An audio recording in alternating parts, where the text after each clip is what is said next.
Dicen que Judea y Samaria están consumidas por la violencia de los colonos. Hoy revelamos datos policiales, narrativas escenificadas y un patrón impactante que involucra una campaña de $1.000 millones para distorsionar la verdad. Y un incidente esta semana pudo haber revelado mucho más de lo que cualquiera esperaba.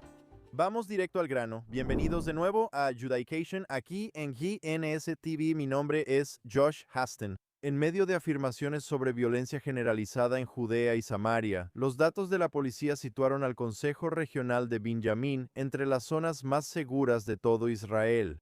Binjamín es el área justo al norte de Jerusalén. Puedes llamarlo Samaria del Sur si así lo prefieres. Los datos, publicados en medio de afirmaciones sobre violencia generalizada en Judea y Samaria, presentan una imagen basada en evidencia de un alto nivel de seguridad personal en el terreno, y ponen en duda los esfuerzos por retratar la zona como una zona marcada por la violencia generalizada. Por ejemplo, en un incidente que ocurrió el mes pasado en la zona de Ofra, que inicialmente fue presentado como un acto de violencia de colonos, más tarde se supo que decenas de árabes atacaron a un pastor judío, lanzando piedras, y posteriormente también atacaron a una fuerza de las Fuerzas de Defensa de Israel que fue llamada al lugar. Los soldados, que sintieron que sus vidas estaban en peligro, dispararon contra uno de los atacantes, quien, según se informó después, murió a causa de sus heridas. A esto lo llamamos falsa violencia de colonos. A menudo la gente retrata a estas comunidades en Judea y Samaria como violentas y llenas de criminales, pero las cifras dicen lo contrario. Según los datos, la tasa de criminalidad en el área del Consejo Regional de Binjamín es de aproximadamente 10 casos criminales por cada 1.000 habitantes, menos de la mitad del promedio nacional de 25. Esta es una diferencia significativa que coloca al Consejo entre las zonas con los niveles más altos de seguridad personal en Israel.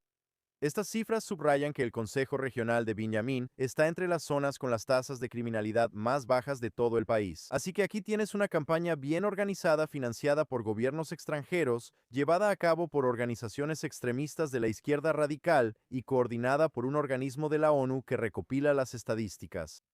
Estoy hablando de OSHA, la Oficina de Coordinación de Asuntos Humanitarios de la ONU. Al menos así es como se llaman a sí mismos. Esta es una campaña continua de $1.000 millones dirigida contra Israel y específicamente contra los judíos de Judea y Samaria. Esto es una calumnia de sangre moderna. Por supuesto, la violencia existe. Acabo de leerte las estadísticas. Nunca dije que fuera cero, pero ciertamente no está al nivel que retratan la autoridad palestina y los medios de comunicación principales. Su agenda es debilitar el reclamo judío sobre nuestra tierra histórica y bíblica. Su esperanza es que algún día puedan apoderarse de toda esta zona. Pero ese es solo el primer paso. El segundo paso es la destrucción de todo el Estado de Israel. No se trata de Judea y Samaria, se trata de todo el país, pero no vamos a permitir que eso suceda. Ya que estamos hablando también del tema de la supuesta violencia de los colonos, por favor revisen mi análisis en jns.org esta semana, titulado La batalla por la narrativa de la violencia de los colonos. Según varios expertos israelíes, funcionarios, fuentes militares y activistas, las acusaciones de violencia de colonos israelíes contra árabes forman parte de lo que ellos describen como una campaña de larga duración, bien financiada y coordinada, cuyo objetivo es deslegitimar al Estado de Israel y a sus habitantes en esta región. Ninguna de mis fuentes negó que exista la violencia judía, pero dijeron que es menos común de lo que se muestra en los medios, implica menos incidentes de los que se reportan, es ampliamente condenada y la llevan a cabo un número relativamente pequeño de personas. Por favor, revisa ese artículo cuando tengas oportunidad. Pasando a otro tema, el Times of Israel esta semana dice que medios palestinos informan que las fuerzas de defensa de Israel estuvieron operando en el pueblo de Al-Hadir esta semana cerca de Belén, incluso dentro de la iglesia de San Jorge en el pueblo. En respuesta a una consulta del Times of Israel, las fuerzas de defensa de Israel dijeron que dos terroristas lanzaron cócteles Molotov y piedras intentando asesinar a israelíes en la carretera cerca del pueblo y luego huyeron al recinto de la iglesia. Las fuerzas realizaron búsquedas cerca de la iglesia y continuaban operando en la zona. Déjame decirte cómo va a suceder esto. La autoridad palestina va a compartir imágenes de soldados irrumpiendo en un pueblo árabe y, una vez más, irrumpiendo en una iglesia. Les encanta esa palabra, irrumpiendo. Los judíos siempre están irrumpiendo en el monte del templo.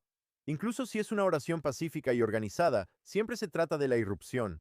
Continuemos. Luego tendrás las imágenes de soldados de las Fuerzas de Defensa de Israel dentro de una iglesia. Y por supuesto, lo que hacen los que odian a Israel es intentar dividir a judíos y cristianos diciendo que Israel está profanando una iglesia, y esto pasa todo el tiempo. ¿Recuerdas estas imágenes?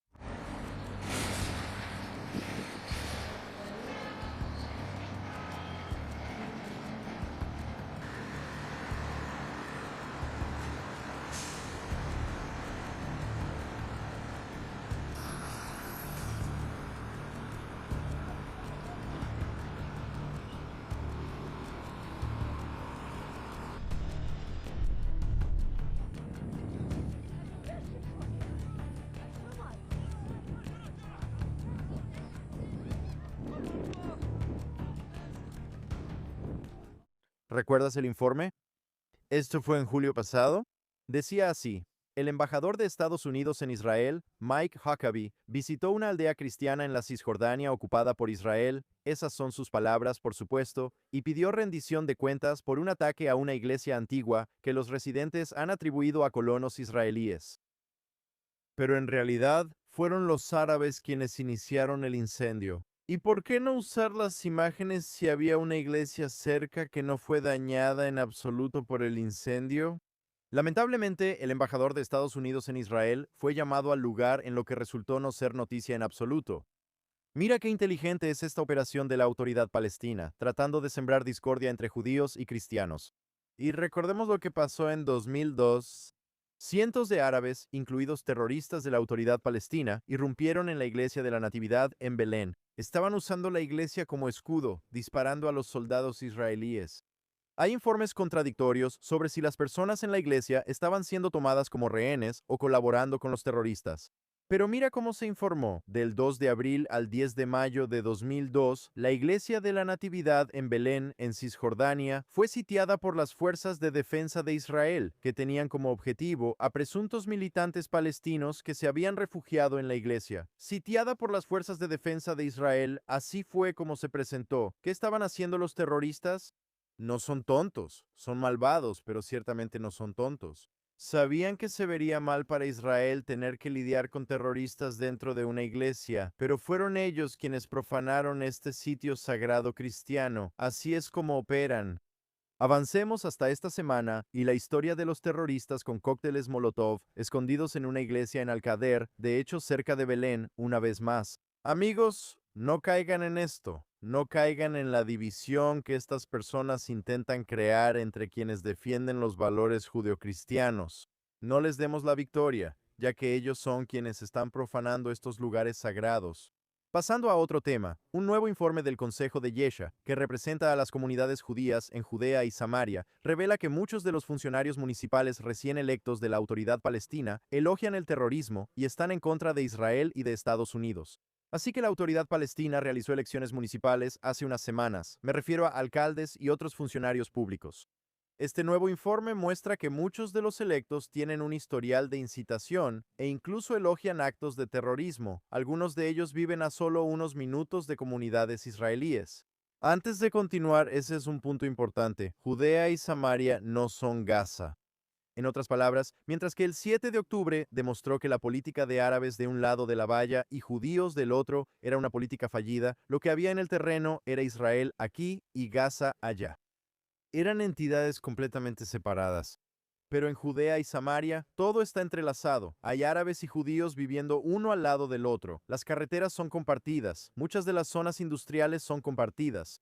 Después del 7 de octubre ciertamente hay menos interacción, pero en teoría es como un rompecabezas de judíos y árabes viviendo juntos. Ahora volvamos al informe sobre los líderes municipales de la autoridad palestina que apoyan el terrorismo. En Hebrón, el miembro del Consejo Municipal Mumar Yosef Alawi ha compartido a lo largo de los años contenido que incluye elogios a terroristas e incitación contra Estados Unidos.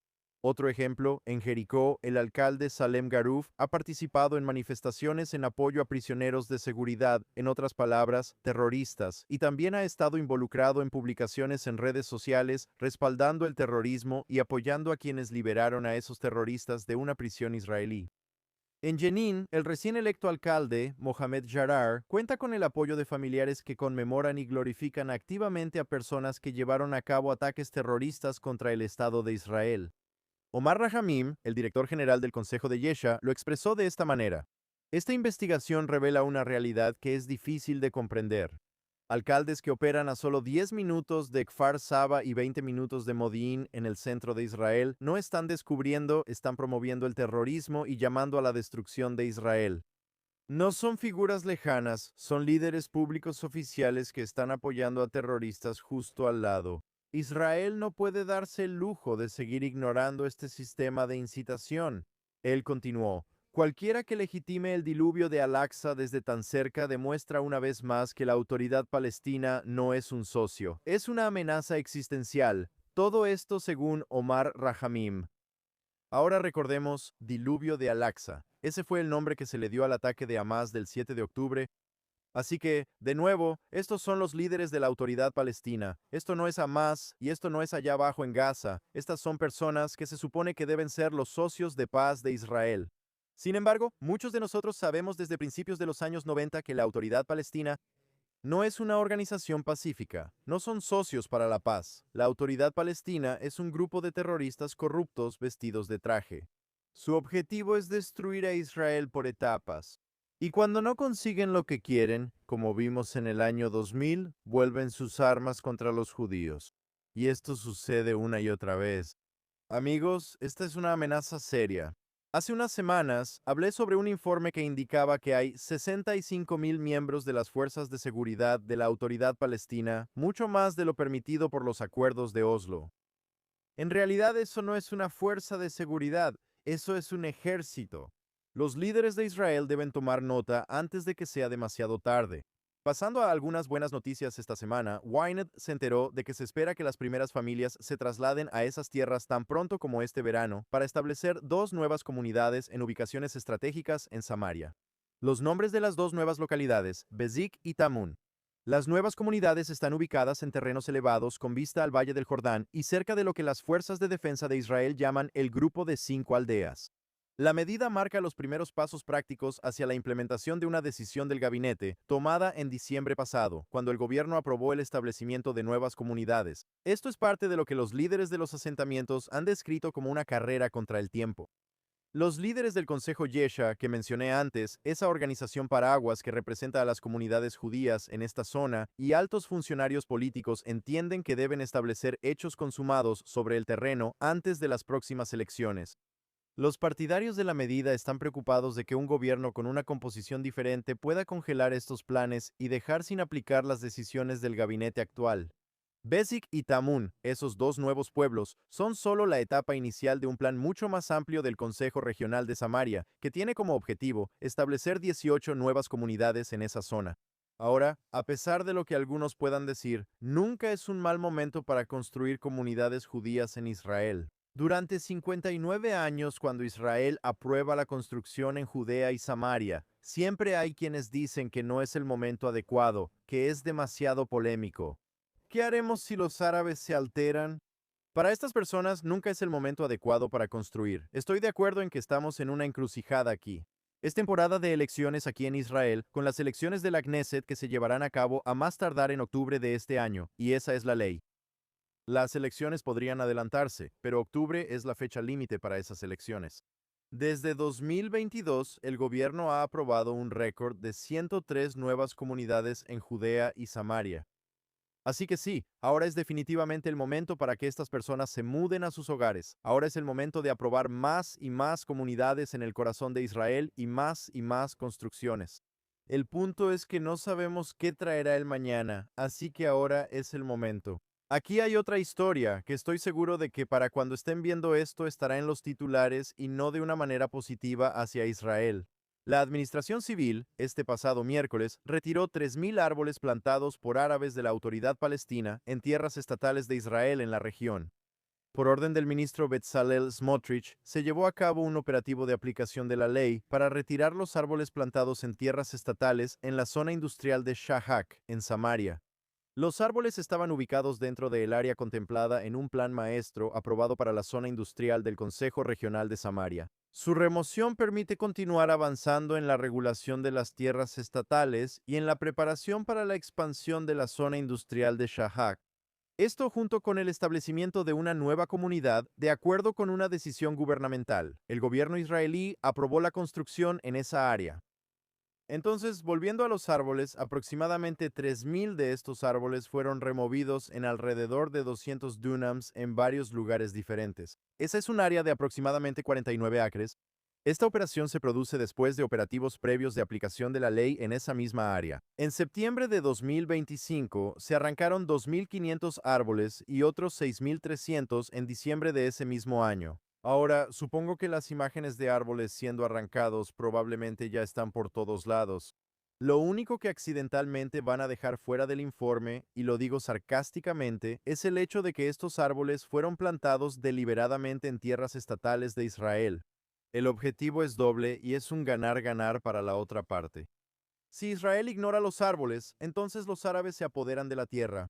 Si nadie aparece, debe ser de ellos, ¿no? Porque ellos son los que plantaron esos árboles. Y si Israel arranca los árboles, eso es una victoria de relaciones públicas para la autoridad palestina, ya que pueden ir y grabar a los israelíes quitando los árboles. Para Israel es perder, perder. En este caso, la administración civil decidió que quitar los árboles es el menor de dos males. Pero lo más importante que hay que recordar, como acabo de explicar, es que esto es un truco mediático absolutamente montado por los que plantan los árboles.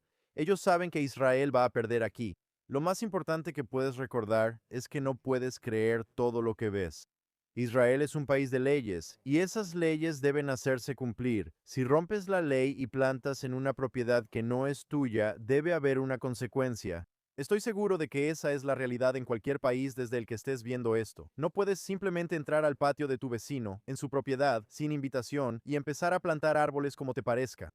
Israel no debería ser diferente. Y el momento de hacer cumplir la ley es ahora. Ahora, iba a terminar el programa de esta semana aquí, pero hay una última cosa que siento que es importante abordar. Y eso es el pequeño trozo de tela que llevo en la cabeza. Esto se llama kippah o yarmulke. Ahora, ¿por qué algunos judíos usan esto? Según H.com, una kippah expresa la emoción que uno valora en su relación con el Todopoderoso. Estás diciendo, te amo, Dios, más que a nada en el mundo. Sé que estás conmigo donde quiera que vaya y pienso en ti en todo momento.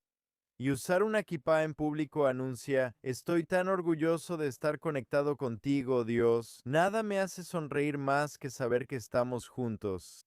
No tengo miedo de que la gente sepa que soy un judío comprometido. No voy a esconder esta pasión. Solo pensar en ti me llena de orgullo y confianza en mí mismo todos los días. Eso es lo que expresa una kipá. Entonces, ¿por qué te estoy compartiendo esta información ahora mismo? Sé que el 99.9% de las personas que ven este programa ya entienden todo esto. Sin embargo, hay algunos trolls allá afuera que comentan en mi programa o en mis redes sociales.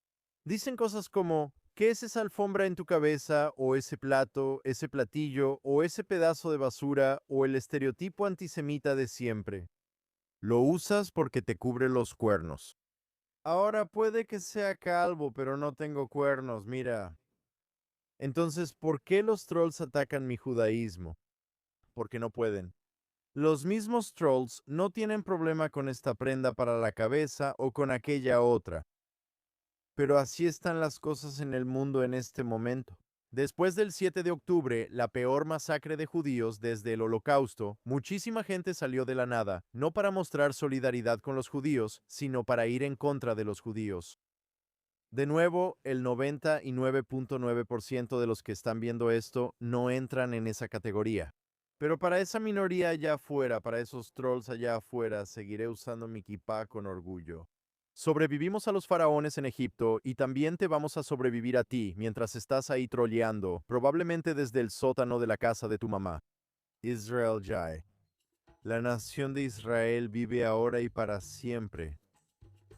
Gracias por ver otra edición de Judaization aquí en JONS TV. Mi nombre es Josh Haston, corresponsal de JONS News. Quiero agradecer a las personas detrás de cámaras aquí en JNS TV. Aaron Wogelanter en la consola, nuestra productora Bárbara Kanemov, el gerente de estación Yuri Sveretsky, Ryan Lifshitz, Zach Sickerman y la editora de video Shenia Polashenko. Muchas gracias a todos ustedes. Asegúrense de revisar toda la programación en JNS TV y por supuesto visiten jns.org para las últimas noticias de Israel, Medio Oriente y todo el mundo judío. Que tengan una excelente semana todos. Nos vemos la próxima semana aquí en Judaization, aquí en JNS TV.